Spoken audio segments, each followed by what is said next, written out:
Welcome friends, अभ्यास online class की इस नए वीडियो में मैं कृष्णा आप सभी का स्वागत करता हूं। दोस्तों, आज तारीख है 4 अगस्त 2020 और 4 अगस्त 2020 से करंट अफेयर के जितने भी क्वेश्चन बनेगा हम लोग इस वीडियो में डिस्कस करने वाले हैं।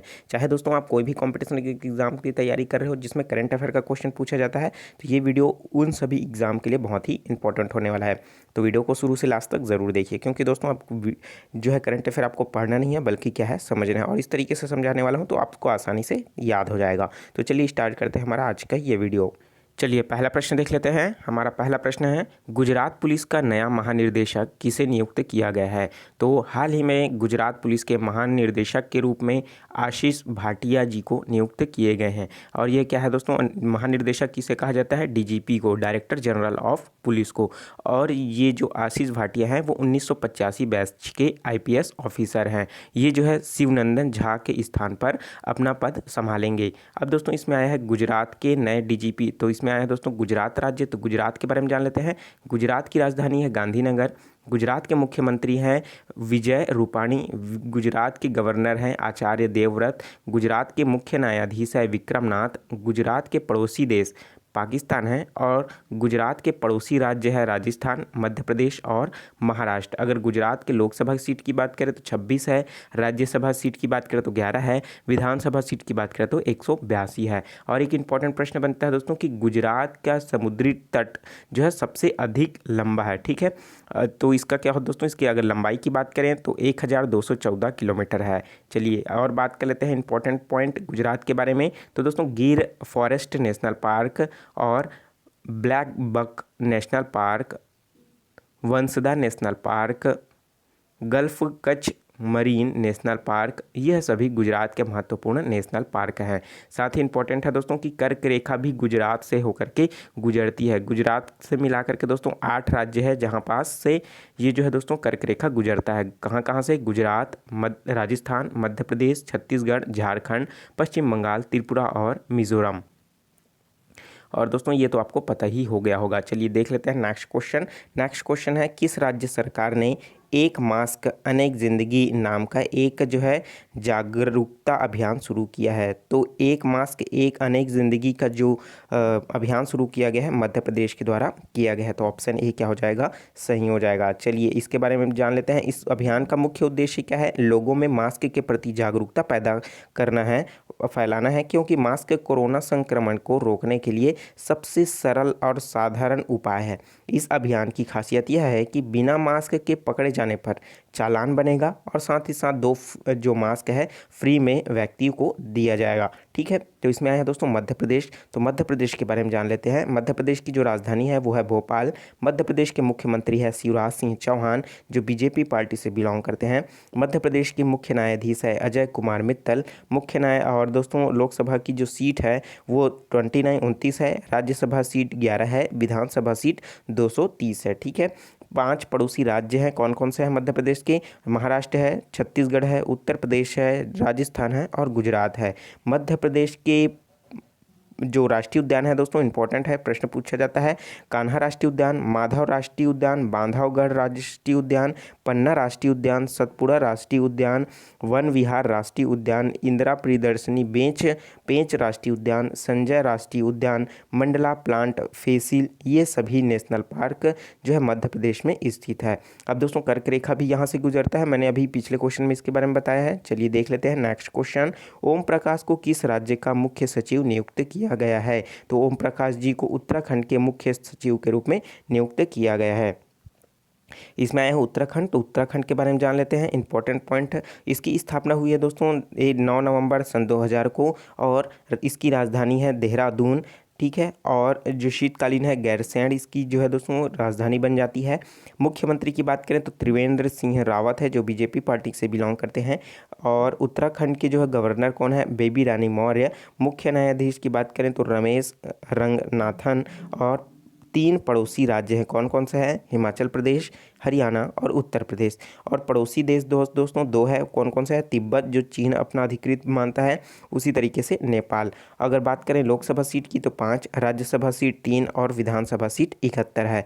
और दोस्तों इसमें प्रमुख झीलें हैं उत्तराखंड में, जहाँ से प्रश्न बनता है। नैनीताल झील प्रश्न पूछा जाता है, नैनीताल झील कहाँ है? उत्तराखंड में, ठीक है। तो उसी तरीके से डोडीताल झील है, भीमताल झील है, सातताल झील है, राकसताल झील है, मालाताल झील है, देवताल झील है, ठीक है, सुरपा ताल झील है, झिलमिला ताल झील है, द्रोण सागर झील है, ठीक है, गिरिताल झील है, श्यामा ताल झील है, रूपकुंड झील है, ठीक है। तो आपको ये सब का आपको पता होना चाहिए। और कौन कौन सी झील है दोस्तों इसमें? सतरालेल सत्ता झील है, नैकुच छिलाय झील है, गौरी कुंड झील है, नंदी कुंड झील है, सुरपा ताल झील है। ये सभी झीलें जो है उत्तराखंड की प्रमुख झीलें हैं। इंपॉर्टेंट पॉइंट है। और एक है जिंक कार्बेट, जिसे हेली नेशनल पार्क के नाम से भी जाना जाता है, जो पुराना राष्ट्रीय उद्यान है। भारत का सबसे पुराना राष्ट्रीय उद्यान कौन सा है? Jim Corbett. और इसकी स्थापना कब हुई है? 1936 में ईस्वी में हुई है। और दोस्तों इसका जो है कहाँ स्थित है? उत्तराखंड में स्थित है। नंदा देवी राष्ट्रीय उद्यान और गंगोत्री राष्ट्रीय उद्यान, फूलों की घाटी राष्ट्रीय उद्यान, ठीक है, राजाजी राष्ट्रीय उद्यान, गोविंद पशु विहार राष्ट्रीय उद्यान, यह सभी उत्तराखंड के प्रमुख नेशनल पार्क हैं। जिसमें दोस्तों फूलों की घाटी और नंदा देवी को इम्पोर्टेंट है, बहुत बार पूछा जा चुका है। अब बात करते हैं भारत की सबसे ऊंचा बांध, जो टिहरी बांध है, वो दोस्तों भगीरथी नदी पर बना है, जो कि कहाँ है? उत्तराखंड पर स्थित है। क्या है? सबसे ऊंचा बांध है, कौन सा है? टिहरी बांध। कहाँ है? उत्तराखंड में है। कौन सी नदी पर बना है? भगीरथी नदी पर बना हुआ है। अगला बात कर लेते हैं दोस्तों उत्तराखंड में स्थित गंगोत्री, यहाँ से गंगा नदी निकलता है, और यमुनोत्री है जहाँ से यमुना नदी निकलता है। और सबसे ऊंची पर्वत बात करें दोस्तों नंदा देवी पर्वत, जो कि कहाँ है? उत्तराखंड में स्थित है। और साथ ही साथ दोस्तों उत्तराखंड में एक आंदोलन हुआ था, चिपको आंदोलन, ठीक है, जिसमें पेड़ को बचाने के लिए सुंदरलाल बहुगुणा के द्वारा यह जो आंदोलन लगाया गया था, जिसमें पेड़ काटने वाले जो अंग्रेज हैं उससे बचाने के लिए पेड़ को पेड़ में जाकर के चिपक गए थे। चलिए अगला प्रश्न देख लेते हैं। मुस्लिम महिला अधिकार दिवस कब मनाया गया है? तो हाल ही में 1 अगस्त को मुस्लिम महिला अधिकार दिवस मनाया गया है। और इसको मनाने का उद्देश्य क्या है? कि मुस्लिम महिलाओं को 3 तलाक की जो कुप्रथा है, कुरीतियाँ हैं, उसको मुक्त कराना है और इसी से उनको जागरूक कराना है। दोस्तों अगस्त से संबंधित जितने भी महत्वपूर्ण दिवस हैं उसको मैं बता देता हूँ, ज़्यादा तो नहीं है लेकिन आपको याद हो जाएगा। 1 से 7 तक दोस्तों विश्व स्तनपान सप्ताह मनाया जाता है। 9 अगस्त को विश्व आदिवासी दिवस मनाया जाता है। 15 अगस्त को स्वतंत्रता दिवस मनाया जाता है। 20 अगस्त को सद्भावना दिवस मनाया जाता है। और इसको मनाना क्यों मनाया जाता है? इस दिन राजीव गांधी जी का जन्मदिन है, इसलिए 29 अगस्त को राष्ट्रीय खेल दिवस मनाया जाता है, मेजर ध्यानचंद जी के जन्मदिन के अवसर पर। चलिए अगला बात कर लेते हैं। किस राज्य ने ग्रीन एज परियोजना को शुरू किया है? तो ग्रीन एज जो है परियोजना को शुरू किया गया है, किसके द्वारा किया गया है? मिजोरम राज्य सरकार के द्वारा किया गया है। तो ऑप्शन ए क्या हो जाएगा? सही हो जाएगा। इस परियोजना को शुरू करने का मुख्य उद्देश्य क्या है दोस्तों? कि भारतीय कृषि में जैव विविधता, जलवायु परिवर्तन और स्थायी भूमि प्रबंधन उद्देश्य तथा पद्धतियों को एकीकृत करना है। इसमें आया है दोस्तों मिजोरम राज्य। तो मिजोरम राज्य के बारे में जान लेते हैं। राजधानी है दोस्तों आइजोल, मुख्यमंत्री है रोजमथांगा, और गवर्नर है PS श्रीधरन पिल्लई। मुख्य न्यायाधीश की बात करें तो अजय लांबा है। और 3 पड़ोसी राज्य है मणिपुर, आसाम, त्रिपुरा। 2 पड़ोसी देश है म्यांमार और बांग्लादेश। लोकसभा सीट 1 है, राज्यसभा सीट 1 है, विधानसभा की 40 सीटें हैं। कर्क रेखा भी जो दोस्तों मिजोरम से होकर के गुजरता है। चलिए अगला प्रश्न देख लेते हैं। इसमें इंपॉर्टेंट प्रश्न है, किस मंत्रालय को स्कोच गोल्ड अवार्ड मिला है? ठीक है, तो किस मंत्रालय को मिला है दोस्तों? तो जनजाति कार्य मंत्रालय को कोच गोल्ड अवार्ड से सम्मानित किया गया है। जनजाति कार्य मंत्रालय को DBT के माध्यम से छात्रवृत्ति देने और आदिवासी को सशक्तिकरण के लिए कोच गोल्ड अवार्ड से नवाजा गया है। चलिए अगला प्रश्न देख लेते हैं। किस संगठन के सहयोग से केंद्र सरकार चंबल के बीहड़ों को कृषि योग्य भूमि में बदलने की योजना बना रही है। तो दोस्तों मध्य प्रदेश का जो इलाका है चंबल, वहाँ पास क्या है, बीहड़ बना हुआ है, अर्थात बंजर भूमि है, उसे कृषि योग्य बनाने के लिए योजना बना रहा है। तो इसमें कौन सा सहयोग दे रहा है, विश्व बैंक। ठीक है, तो इंपॉर्टेंट चीज़ है इसमें दोस्तों, इसका मुख्य उद्देश्य क्या है कि भूमि के उपजाऊ बनाने के लिए, पर्यावरण को सुधार करने के लिए किया जा रहा है। इस परियोजना के तहत जो रोजगार के अवसर पैदा कराना है और दोस्तों इस क्षेत्र को विकास की ओर बढ़ाना है। इसमें है दोस्तों विश्व बैंक। तो विश्व बैंक के बारे में जान लेते हैं।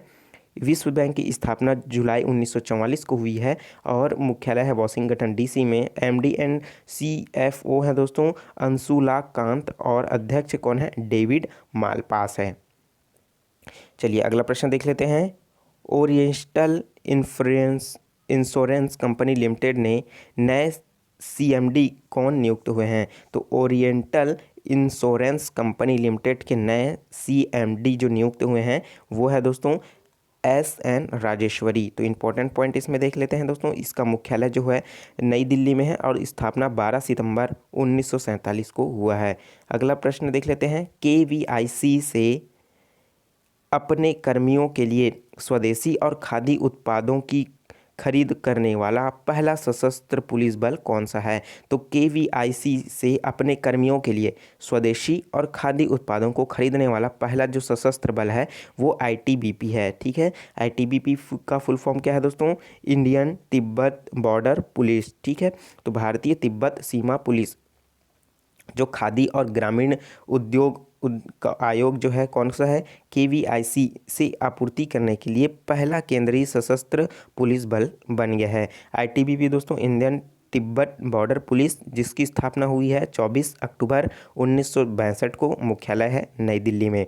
चलिए अगला प्रश्न देख लेते हैं। रिलायंस पावर और जेईआरए ने किस देश से 745 मेगावाट प्राकृतिक गैस संयुक्त चक्र बिजली परियोजना के लिए समझौता किया है। तो रिलायंस पावर जो है दोस्तों जेईआर ने जो है 745 मेगावाट के लिए बांग्लादेश के साथ क्या हुआ है, इस परियोजना में जो है समझौता किया हुआ है। इंपॉर्टेंट पॉइंट इसमें देख लेते हैं कि यह जो परियोजना है लगभग 642 मिलियन डॉलर, अगर रुपए में बात करें दोस्तों तो 4798 करोड़ रुपए का पूरा वित्तीय प्रदान किया जाएगा। और दोस्तों इसमें है दोस्तों रिलायंस इंडस्ट्रीज लिमिटेड RIL, जिसकी स्थापना 8 मई 1973 को हुई है, मुख्यालय है मुंबई में, संस्थापक है धीरू भाई अंबानी और दोस्तों इसके चेयरमैन MD कौन है, मुकेश अंबानी हैं। अब दोस्तों इसमें आया है बांग्लादेश। तो बांग्लादेश के बारे में जान लेते हैं। राजधानी है ढाका और यहाँ जो करेंसी चलती है वो क्या है, टका है और प्रधानमंत्री शेख हसीना है और राष्ट्रपति अब्दुल हामिद है।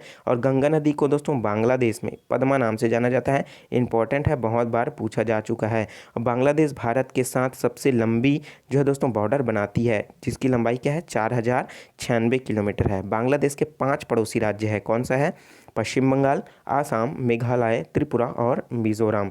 ठीक है, चलिए अगला प्रश्न देख लेते हैं। 2020 राष्ट्रीय खेल पुरस्कार विजेता चयन समिति में किसे शामिल किया गया है। तो दोस्तों समिति में क्या हुआ है, चयन हुआ है किसका, वीरेंद्र सहवाग का, बल्कि इसके पुरस्कार नहीं मिला है, इसको जो चयनकर्ता के जो टीम है उस रूप में वीरेंद्र सहवाग को चुना गया है, जो क्या है एक पूर्व भारतीय क्रिकेट खिलाड़ी है। अगला प्रश्न देख लेते हैं। राज्यसभा की आचार संहिता का अध्यक्ष किसे नियुक्त किया गया है। तो राज्यसभा की आचार समिति का जो अध्यक्ष चुना गया है वो कौन है, शिव प्रताप शुक्ला है। ठीक है, चलिए अगला प्रश्न देख लेते हैं। भारत सरकार ने किस देश के कलर टीवी के आयात पर रोक लगा दी है। तो वह है दोस्तों बांग्लादेश, नेपाल, श्रीलंका, तो वो क्या है, चीन। तो चीन इसका क्या हो जाएगा, राइट आंसर है। आत्मनिर्भर भारत मिशन को बढ़ावा देने के लिए केंद्र सरकार ने देश में कलर टीवी को आयात करने के लिए चीन पर पूरी तरीके से बैन लगा दिया गया है। अगला प्रश्न देख लेते हैं। 1 अगस्त 2020 को अमर सिंह का निधन हुआ है, इनका संबंध किस क्षेत्र से है। तो अमर सिंह का जो संबंध है दोस्तों वो एक राज्यसभा सदस्य थे, पूर्व समाजवादी पार्टी थे। उपरोक्त दोनों आंसर क्या है, सही हो जाएगा, क्योंकि दोस्तों पहले वो क्या थे, राज्यसभा के सदस्य भी थे और पूर्व के समाजवादी पार्टी नेता भी थे। ठीक है, चलिए अगला देख लेते हैं नेक्स्ट और इस वीडियो का अंतिम क्वेश्चन। किस बैंक ने बांग्लादेश में बिजली संयंत्र के विकास के लिए रिलायंस के साथ $20 मिलियन के वित्त पोषण समझौते पर हस्ताक्षर किया है? तो ऊपर में इससे संबंधित प्रश्न हमने और भी देखा है दोस्तों, तो आपको याद होगा उन्होंने बहुत सारी सहायता किया है और समझौता किया है बांग्लादेश के साथ भारत ने। तो इसका क्या हो जाएगा? एशियाई विकास बैंक। ठीक है, तो पहला ऑप्शन जो है सही हो जाएगा। तो एशिया डेवलपमेंट बैंक के बारे में जान लेते हैं, जिसे एडीबी के नाम से जाना जाता है। तो एडीबी का जो दोस्तों एशिया विकास बैंक के नाम से जाना जाता है, स्थापना 19 दिसंबर 1966 को किया गया है और इसका मुख्यालय है मनीला, फिलीपींस। इसको बहुत बार पूछा जा चुका है। अध्यक्ष है दोस्तों मात्सुगु आसावाक। तो इसका दोस्तों इस तरीके से हम लोग पूरा जानकारी एकत्रित कर लिए। तो दोस्तों 15 करंट अफेयर आज के इस वीडियो में देखें। तो वीडियो कैसा लगा दोस्तों कमेंट करके ज़रूर बताइए। जो चीज़ समझ नहीं आया है तो कमेंट करके ज़रूर पूछ सकते हो। और दोस्तों इस वीडियो को ज़्यादा से ज़्यादा शेयर करें अपने व्हाट्सअप ग्रुप में, फेसबुक ग्रुप में, टेलीग्राम में, जितने जगह शेयर करें जरूर ज़्यादा से ज़्यादा शेयर करें दोस्तों। और इसी तरीके का डेली करंट का क्लास पाने के लिए चैनल को अभी तक आपने सब्सक्राइब नहीं किया, जरूर सब्सक्राइब करो। नोटिफिकेशन बेल आता है दोस्तों, उसको भी ऑन कर लीजिए। और भी दोस्तों महत्वपूर्ण जो है दोस्तों बुक जो है आपके लिए प्रोवाइड किया है नीचे, आप ज़रूर चेकआउट कर लीजिए। ठीक है, तो मिलते हैं दोस्तों नए वीडियो में नए करंट अफेयर के साथ दोस्तों, क्योंकि मॉर्निंग में प्रतिदिन जो है वीडियो पब्लिश हो जाता है करंट अफेयर का। तो करंट अफेयर का वीडियो आप बिल्कुल भी मत मिस कीजिए। ठीक है, तो चलिए मिलते हैं नए वीडियो में नए जानकारी के साथ। तो मुझे दीजिए इजाज़त। Take care, all the best, जय हिंद।